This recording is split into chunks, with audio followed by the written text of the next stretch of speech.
All right, hey there, guys and girls, boys and girls, whatever. We're here back again for some more talking about Oscar stuff. Of course, we're going into our October preview today, but also we've now got the lineup for Telluride, which is actually kicking off tomorrow. Should be able to get this up today, but that'll be on Friday, August 30th through. Let's see here, what's the date? Through the 2nd or through the 1st, I believe. So, yeah, it's always through this Labor Day weekend here. So we're going to go with that lineup first and just talk about, what films are coming out there and, really just the anticipation level that we're at for these films. And then we'll go into the full October preview for what's coming out. And October is usually a pretty busy month for potential Oscar fare. November is probably the busiest month, but October is not too far behind. Okay, so starting with Telluride here, I just have the full program guide picked up here, so this is just in order of what's being showed and all that. And we've got, first up is Judy, which is the Judy Garland biopic with Renee Zellweger. Now, I haven't seen the previews for this one yet, believe it or not. They've been out for months, but I just keep forgetting about it. And this is one, it's also coming out in September. I left it off the list accidentally, so didn't mean to do that. But yeah, it's... Of course, it's her and let's see, Finn Wittrock is in it, Jesse Buckley, Michael Gambon is in it. Yeah, there's quite a few stars there, but of course, all the big attention I think is definitely going to be on Renee Zellweger, who of course really has been left off the Oscar list for a long time now. You have to go back to Cold Mountain where she won, and it's like she'd been nominated the 2 previous years for Bridget Jones' Diary and for Chicago before she finally got her win there. Other than that, it's like she's really, kind of stayed off the radar since then. She was in Cinderella Man and a few other films, but yeah, she's really, kind of dropped off since then. So it'll be interesting to see if she can get in. I don't have her in right now for Best Actress, but I think she's in that 6 or 7 slot right now. She's definitely got a high possibility, especially when you're playing an Academy favorite like Judy Garland. I mean, that's definitely going to get you some attention at the very worst. So I can definitely, depending on where they place it at the Globes, if she gets nominated there, that's a good starting point, and I think from there she can probably keep getting in. And again, that depends on the quality of the movie, too. Let's see, one that's popped up here, I don't believe it's been slated for release yet, and that's The Assistant. And it stars Ozark's phenom Julia Garner. And she's basically an assistant, and it's kind of, I guess, it's loosely based on some Harvey Weinstein stuff. Let's see, who else is in it here? I'm kind of looking at the description here a little bit, but she's like the big name in this one. That one is again not slated for release yet, so it's going to play here at Telluride, and we'll see if anybody picks it up. But it sounds like it'll be kind of an interesting fare there. Let's see, the next one up is Motherless Brooklyn. This is coming out in November, but it's Edward Norton, his directorial debut, and it seems very interesting. The first trailer did come out, and I did see it, and it looks like it'll have a bit of comedy to it, as well as being, the private eye kind of film noir wannabe kind of. He's in it. Bruce Willis plays his superior. You've got Gugu Mbatha-Raw, Willem Dafoe, Bobby Cannavale, Leslie Mann, Alec Baldwin, Michael K. Williams. I mean, it's quite a cast there, and it looks like it's lengthened out to like almost 2.5 hours too. It'll be kind of a longer film, but we'll see if Edward Norton. I loved him in Birdman, and he's usually he's pretty good in most of the stuff he does. But I think most a lot of people have problems with him and are he kind of comes off as very arrogant sometimes, and we saw that with like his Marvel stuff and all that. But still, it looks interesting. The Tourette's stuff, he's got Tourette's and all that. That kind of made me laugh a couple of times. We'll see how heavily that plays into the film, because I remember watching the trailer and it's like, yeah, they showed him having Tourette's in the very beginning of the trailer and stuff, but then it like totally went away, and then they didn't mention it again until later on. And I was like, oh, so it's gonna be like a miracle cure movie? It's like, no, that doesn't make sense. But no, yeah, it looks like he's gonna have suffer through Tourette's through the whole movie there. Okay, then we get into a couple. Adam Driver has a couple big movies out this year. Marriage Story and The Report are both going to be here. We've kind of talked a little bit about Marriage Story. That's now been slated by Netflix for limited run in November, and finally will come on streaming in early December. So it's going to have a whole month in limited release. So here's my thinking on this. I think right now, the way it looks, Marriage Story might actually be Netflix's big play this year for the Oscars. Maybe not The Irishman. Maybe not a few of their other, like The King and a few other ones they've also talked about. Because The Irishman is only going to play in limited release 3 weeks. Marriage Story has a whole month, a whole 4 weeks, I believe. So that makes a difference, I think. So. And of course, this could be Noah Baumbach's big break-in this year, where, he's always been on kind of the outside looking in for Oscar stuff, even like, Meyerowitz Stories, which I really liked a few years ago, one of my favorite films of the decade, in addition to being one of the best film of that year of 2015 was, Mistress America. So, at the same time, like, I did see, like, While We're Young, which I didn't care for, so I don't love everything he does, but I feel like this could easily be his big break-in, where he gets in for director, he can get in for picture, he can get both Scarlett Johansson and Adam Driver in. I both have all 4 of those happening right now.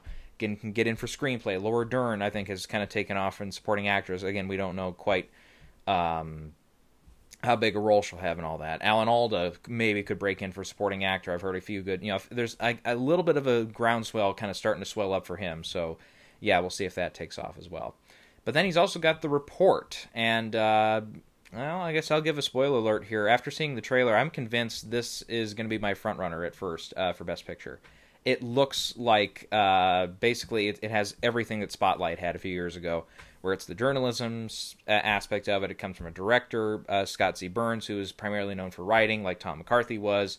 You've got quite a big, diverse cast here with Adam Driver and Annette Bening, who could easily run that supporting actress category. You've got John Hamm, and let's see, it doesn't list all the stars here, but yeah, that comes out in November too from Amazon. But quite a big cast in that one too. The same way Spotlight had, a good number of cast members there who were, pretty big celebrities and all that. So yeah, The Report, of course, played at Sundance already. I think it really lit it up there. So. Yeah, and actually, Marriage Story, I think, is playing either today or tomorrow over at Venice. So we'll find out just how big a hit that's going to be with critics here very shortly. Okay, one I haven't talked about a lot so far this year is Hidden Life. It's Terrence Malick's new film. I believe it is foreign language, and it's pretty much just short of 3 hours. It's a super epic from him, and it looks like. Very much in the aspect of, like, it's probably going to be like a cinematography play and stuff like that, but I don't see it really being like a big Best Picture player. Again, maybe foreign language film would be one to look at there. Let's see, another one to mention here that's at Telluride is Uncut Gems. This is the Adam Sandler film where he's this is playing at TIFF, I believe, at Toronto next month. Where he's a kind of jewelry guy. He's like a store owner, but he gets in over his head on trying to make his ends meet and stuff with all these priceless jewels and all that. He's in it. Let's see. Okay, it does include here. Look, Keith Stanfield, Judd Hirsch, Dina Menzel is in it. So yeah, it looks like it's going to be that could be one that maybe surprises us for like Best Actor, maybe for Adam Sandler down the road if he can get a good. Piece going there on that. But yeah, otherwise that looks interesting to me, at least, at the very least interesting. Okay, then we've got the premiere, I believe, of Ford v Ferrari, which is, the trailer came out for that, looks fantastic, comes out in November. It is 2.5 hours long, I'm seeing here, so it is kind of a longer one, but it's Christian Bale, Matt Damon, Tracy Letts, what's her name, Balfe from Outlander, I can't pronounce her first name, but I've tried to before. Of course, directed by James Mangold, who just did Logan, which broke in big for screenplay, first time it's happened for a comic book film. And he, of course, did Walk the Line, so, he's definitely got some clout there. And this does look like, a pretty exciting, intense film there. So, yeah, I'm very much looking forward to that. Okay, then we have Pain and Glory is also going to play here. Of course, that's Pedro Almodovar. Let's see if I can... I tried to pronounce it last time. I struggled with it. Almodovar, there we go, Almodovar, and stars Antonio Banderas, Penelope Cruz, a few things, and that's going to be all in Spanish, so that, of course, it's big play for the Oscars is going to be foreign language, but I have Antonio in for Best Actor right now, too. It kind of feels from what I'm reading of the descriptions and stuff, it feels like Birdman, just instead of an actor, it's a director this time. Kind of a similar deal there, where it's kind of self-reflexive and everything there. And kind of, the story of the director, played by Banderas, is Almodovar's personal experiences there as well. Okay, one that's coming out in October as well is, Pain and Glory will come out in October here in the States. It's already out for release in Spain and actually in the UK right now, so it's already playing, and it played at Cannes. It'll be, I think it's at both Venice and TIFF. I think it hit the trifecta here. Parasite's another one that's been hitting a lot lately. That's, let's see if I can find his name. Bong Joon-ho's next film. Of course, he just won the Palme d'Or at Cannes last year for Shoplifters, and that got nominated at the Oscars last year. I think Parasite's going to be in that same crowd there, where it can do the same there. And it looks, just from what I'm seeing here, without having seen the trailer or anything, does look like another film that can easily, do that. And we'll see if it maybe can get into some other categories this year. Maybe. Okay, then we've got Amazon's The Aeronauts, which is Eddie Redmayne, Felicity Jones. Is anybody else in it? Tom Courtenay, I guess, is in it. Previous Oscar nominee. And it just kind of looks like... it kind of looks like Around the World in 80 Days, but just with more updated effects or something similar like that. We'll see about that one. Amazon didn't seem too hot on it. They were going to do a theatrical release, and now I think they're just going to do a very limited release before they put it on Amazon in December. So that, is not the best sign in the world, but I guess you never know. Let's see, one, they just released a preview for this one today, I believe, was The Two Popes, another Netflix film that's playing here with Jonathan Pryce and with Anthony Hopkins. Looks like a pretty interesting film. It's got the director of City of God, Fernando Mireles, I think is how you pronounce his name, or Morales. And it's actually written by Anthony McCartan, who's my best friend. I hated his script for Theory of Everything, but Darkest Hour and Bohemian Rhapsody scripts. There's always fun dialogue. That Spitfire dialogue is always in there, but it's like they're never great scripts though. So he's writing this one, and it looks like more of the same script wise. But I think it looks like it'll be a pretty entertaining film, kind of based around true events there. Let's see, is there anything I missed here? I have read a few people, like I read a couple sites that said The Irishman is here, but it's not in the official program, so that, I don't know, somebody goofed on that. Pretty sure here, I can just do a search. I'm not finding it. So if anybody, if you read anywhere else that Irishman is here too, no, not in the official program, so that was just a goof. So let's get into it. That's basically Telluride. We'll see where we end up next week with what hits there and what misses there, because there's always a couple kind of bigger releases that get there and premiere, and then it's like, oh no, they're dead in the water, and that happens. But same with Venice and with TIFF as well. But okay. So now let's get into the main feature day. That's the preview for what's coming out this October. Here in the U.S., I should say. Like I said, a couple of these films, like Pain and Glory and I think Parasite, maybe have already been released in some foreign countries, and some people have already seen them, or they've premiered at different festivals there. Okay, so first up, the weekend of October 4th, we get, as I said, our big joke this year is the wild card of our Oscar players, and that's Joker. And they just put out a new preview yesterday, and man, it looks like it looks right up my alley. It looks fantastic. Joaquin Phoenix, I think, he is where this conversation around Oscar begins and ends for this film. At the very least, begins and ends. Maybe it begins there and goes, because maybe this will be a Best Picture. I don't know about director, but like picture, actor, maybe supporting actor for De Niro, but I think all of his attention is going to be focused on The Irishman for lead actor. Could be looking at cinematography, makeup, editing, all that stuff.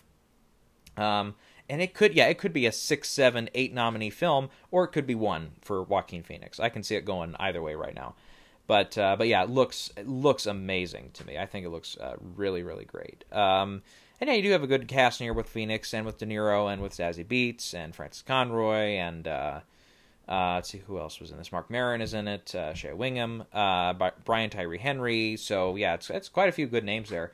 And that is premiering on a Saturday at Venice here. So we're going to read the reviews there pretty quick here.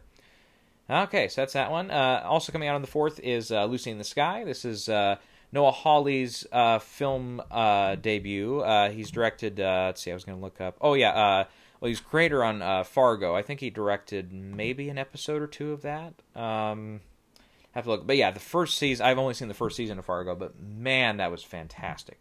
Like, I can't remember the last time I was that enthralled in a television show. It was that good. It was spectacular. So yeah, this is also got Natalie, like I mentioned, Natalie Portman, who I think maybe, again, might be the best shot here for any nominations, is maybe for lead actress. It's going to play at TIFF here next month.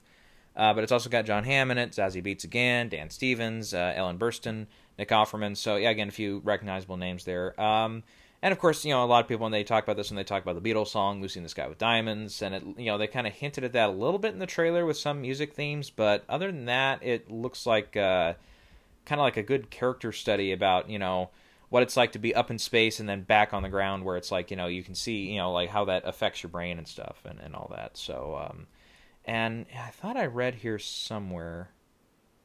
Oh yeah. It's kind of, I guess, there's no book. I don't think. I don't see any source material here as the inspiration. So this would compete in original screenplay. But I guess it's kind of loosely based on Lisa Nowak, who was another astronaut who went up into space, came back down, and then started doing criminal activities. Had an affair with one of her fellow astronauts up in space, which looks like part of the plot line for Lucy in the Sky. So, that's interesting story-wise, but again, the trailers, I've seen the trailer a couple times, not wowing me, particularly. Like, maybe, again, since it is set in outer space, you get visual effects as a possibility. Again, Natalie Portman's probably the big draw there, otherwise. I'm not super convinced that's going to be a big player just yet. Okay, yep, then Pain and Glory is coming out in limited release, I believe, on the first weekend there, October 4th, and that's 94% right now on Rotten Tomatoes. Won for Best Actor at Cannes for Antonio Banderas, so I have him in. He was a recent poll. I took out, who did I take out? We can get to Best Actor here, I guess, later on, but I originally had Tom Hanks in there, but then they booted him down to supporting for the Mr. Rogers movie, which right now sounds crazy to me, but then when we see the film, maybe we'll know why. Let's see, and then I put in Michael B. Jordan for Just Mercy. I took him out in favor of Antonio. So, we'll get to my overall predictions later on. I want to do the full previews and everything here first before we get too hardcore into that. But Antonio Banderas, Penelope Cruz, and the rest of the cast, I believe, is all unfamiliar to me, at least, but maybe a few of them are notable names in Spain or Mexico. But Pedro's directing this. I'm just call him Pedro for now until I totally nail that last name there. But this I can easily. A lot of people are going to say, "Oh yeah, it's Birdman." It's kind of like last year with Cold War, where it can get in for director, it can get in for picture, maybe definitely in for actor right now. I think original screenplay is a possibility, and I think this one can take off. Trying to think what else, because this is, I mentioned it a while ago. I was like, Sony Pictures Classic, I think, would probably be the one distributing it, and I read that somewhere else. So yeah, it is here in the U.S. released through Sony Pictures Classics. Let me see if I can pull up what else they've got coming out, because I don't know if they have a lot of other stuff coming out this year that is going to be in the Oscar conversation. Okay, here's 2019. Let's see. After the Wedding, which I know played at Sundance, and that got a little attention, but that's, so far it hasn't made much of an impact at the box office, and reviews were pretty mixed on that. Let's see. The other one was Frankie. What's this one? Oh, Isabelle Huppert. Yeah, this was playing at, wasn't this playing at Cannes? Yeah, it played at Cannes, and then it's also, is it at TIFF? It's at another festival, or maybe it's at Venice. It's at one of these. So that's, maybe a play for Isabelle Huppert, but I don't know if, all that. And then regular Sony, of course, is going to have Once Upon a Time in Hollywood, and I think, TriStar's doing a branch of Sony is doing Beautiful Day in the Neighborhood, I should say. So they've got a couple of films on big Sony side, but Sony Pictures Classics, I think they can totally push all their money and all their chips in on that. We'll see if that extends as well. And because right now I'm not 100% convinced that Once Upon a Time in Hollywood is going to be the 9 or 10 nominee film that a lot of people think it will be. Yeah, again, we can get into that another time. But yeah, let's get back to the preview here. Okay, also coming out October 4th in limited release. Let's see, all this is kind of on different things here. We've got Dolomite Is My Name. That's coming out in limited release before going on Netflix on October 18th. But that's Eddie Murphy. The trailer looked, I got a couple chuckles out of it, and I think Murphy can easily get a nomination here for at the Globes for actor comedy musical. I'm almost guaranteed from the trailer stuff. It looks like it's almost guaranteed to get in that grouping there.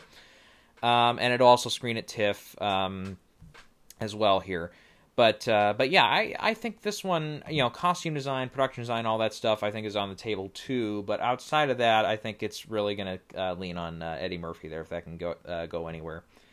Let's see, while we're on Netflix, so I'll go ahead and mention another one like Judy we left out of the September preview was The Laundromat, and that's just because Netflix dated it. It's going to be in limited release in theaters on September 27th, but also like Dolomite, it's going to come out on Netflix on the 18th.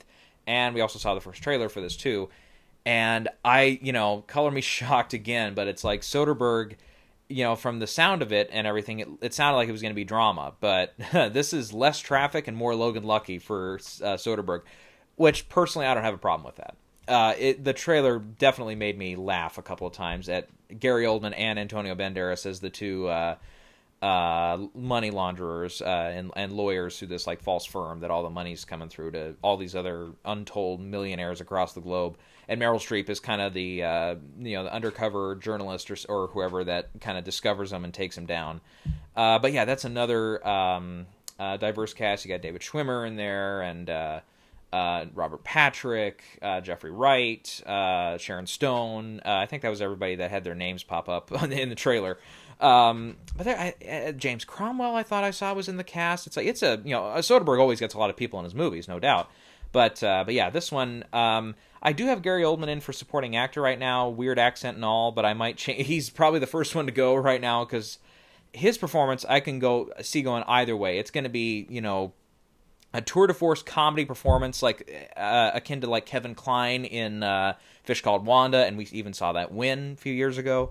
30 years ago now plus, or it's going to be just blow up in his face and just get no attention through the season. But that being said, I think this is going to be a smash with the HFPA. I think the Globes are going to be all over this film. I think they're going to like it a lot. So I think, if it starts there, then we can see it get in for picture. We can maybe see it get in for maybe 1 or 2 acting categories, maybe for screenplay.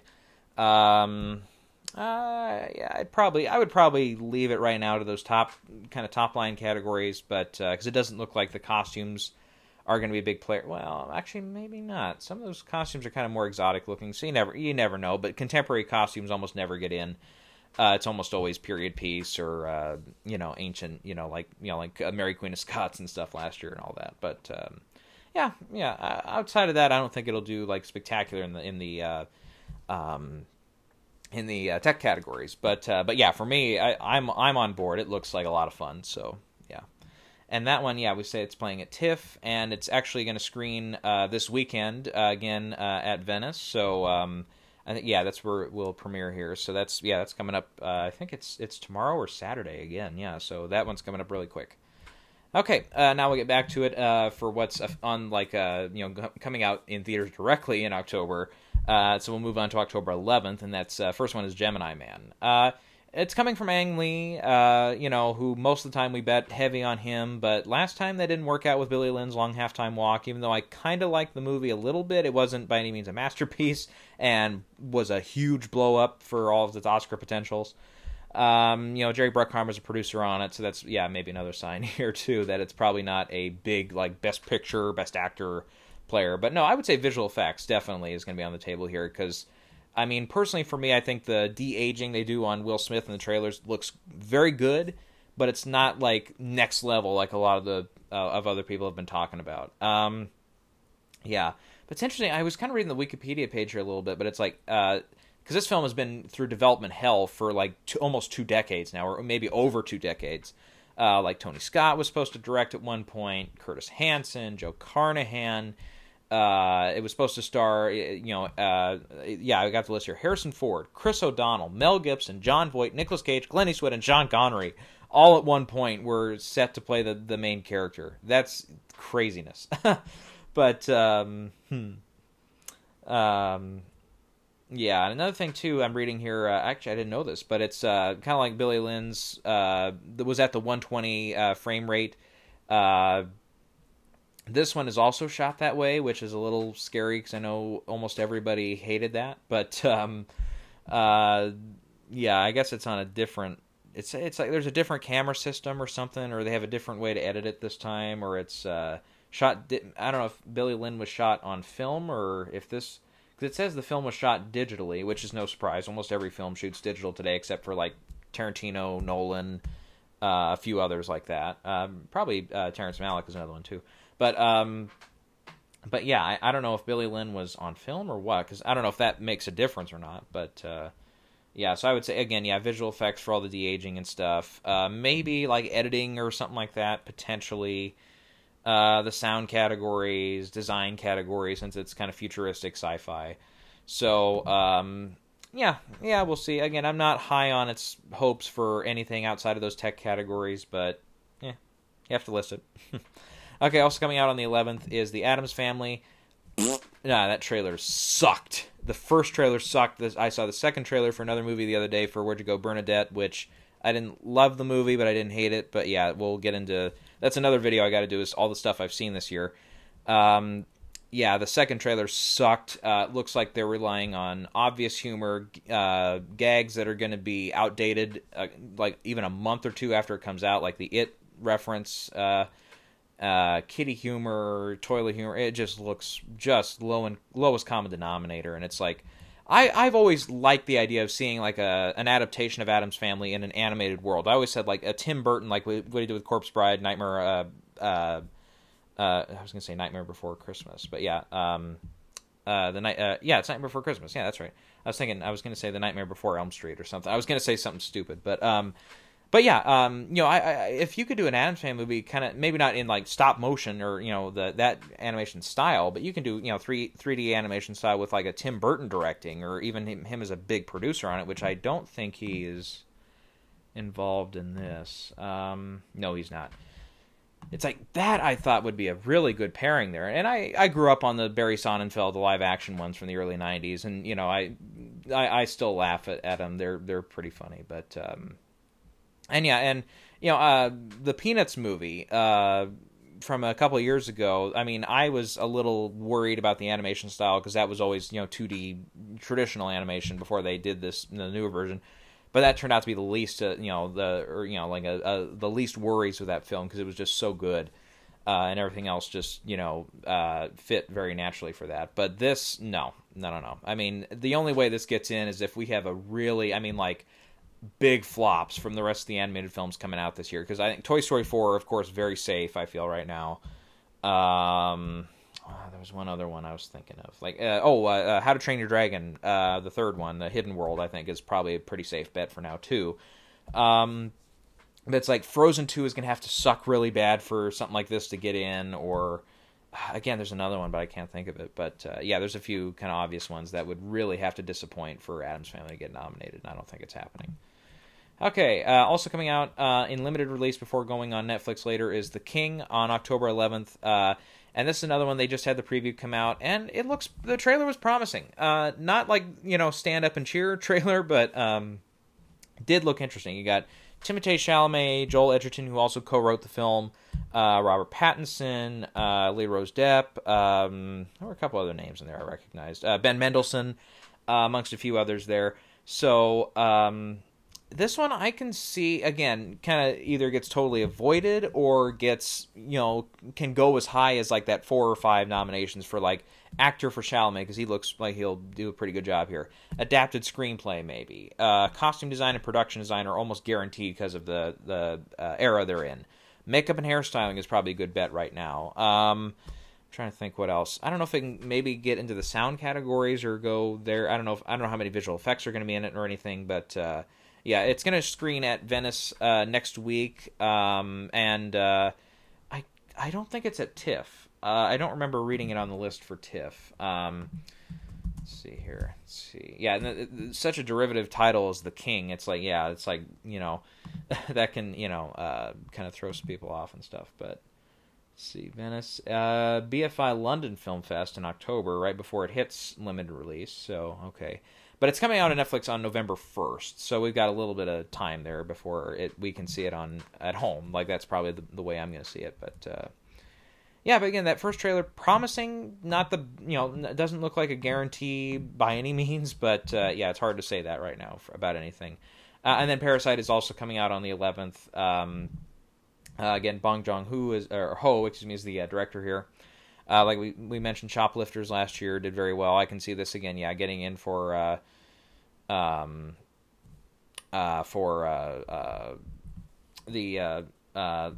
foreign language film. God, it's totally skipped me there. Okay, did I just read? Am I reading this right? He won Palme d'Or again for this? I thought something else won this year.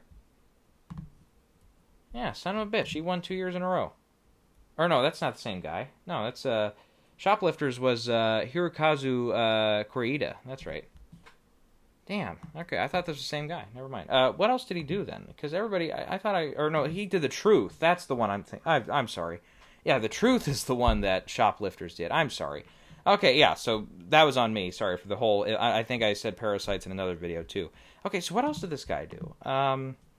Yeah, and yeah, just another thing to mention, too, is Palme d'Or, your winner last year got nominated for an Oscar, too. So that's something to consider there. He did Snowpiercer. I was about to say, there were a couple films on his resume that I'd heard of. I haven't seen them. But yeah, Snowpiercer, Okja, and The Host. I remember, hearing about The Host when that came out years ago. Yeah, so, okay, his name, I can see it, doing well here. I think some of the, it's 100% on Rotten Tomatoes. I thought I read, there were a couple of members of the cast, they said, that had some, as long as it plays well, can be, the Emmanuel Riva or, Isabelle Huppert, the foreign nominees there, or even, what's her name, Marion Cotillard a few years ago. Where they can break into those acting races. So, we'll see. We'll see. But, okay, yeah, so that was my brain fart on that. So, okay, we got that cleared now. Okay, moving on to October 18th. The first one is Maleficent, Mistress of Evil. Yeah, I'm putting this on here because the original got in for costume design, and that's about it. This one does, the original came out, I believe, over Memorial Day weekend or something. It was in May, so this one comes out in October, so it's got a little bit of a friendlier release date. So maybe visual effects, costume design, production design, sound categories, maybe. Again, if it really exceeds expectations, maybe. But, yeah, I think the Oscar voters are going to have other stuff on their minds. Then we've got Jojo Rabbit coming out on October 18th. That's also going to play at TIFF and at Fantastic Fest. But, yeah, that's why I'm kind of shocked didn't pop up at Telluride there. But yeah, once again, you got great cast here with Scarlett Johansson, Taika Waititi as the imaginary Hitler, Sam Rockwell, Rebel Wilson, Alfie Allen, Stephen Merchant, and Thomasin McKenzie. So quite a cast there. Now we've heard rumors about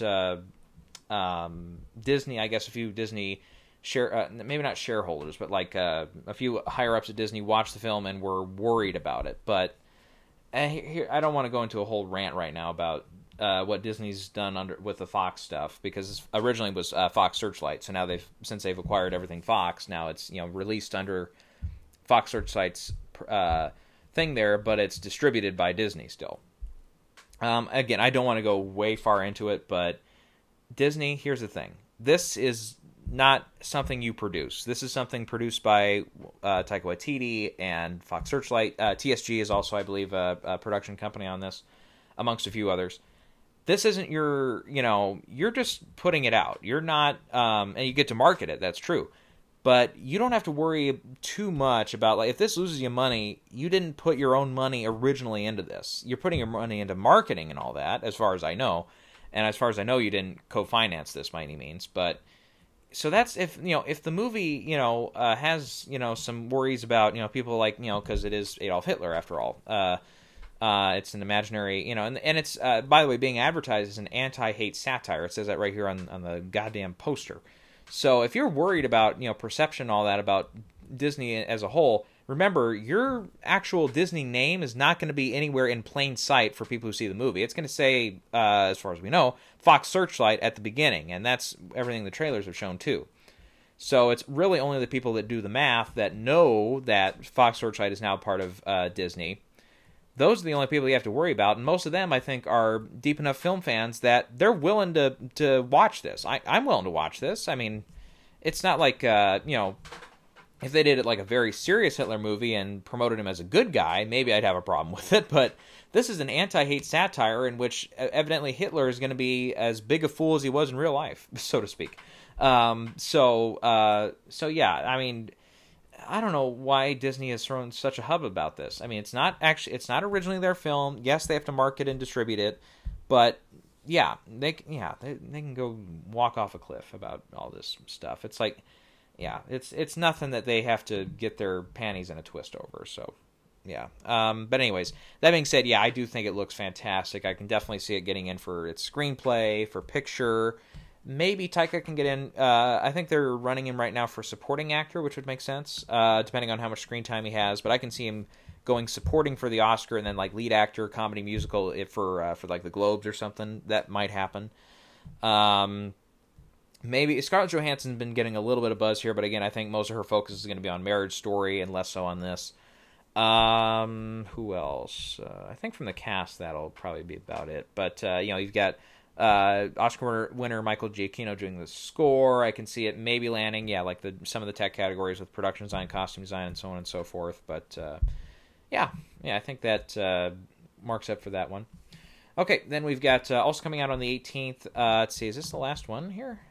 For that, because there's always the last weekend of October. Usually a few films come out, but they're never Oscar fair.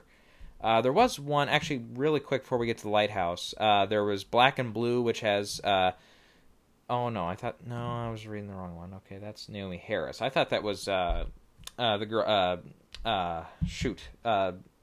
Shuri from Black Panther. I thought that was her in it, but it's Naomi Harris.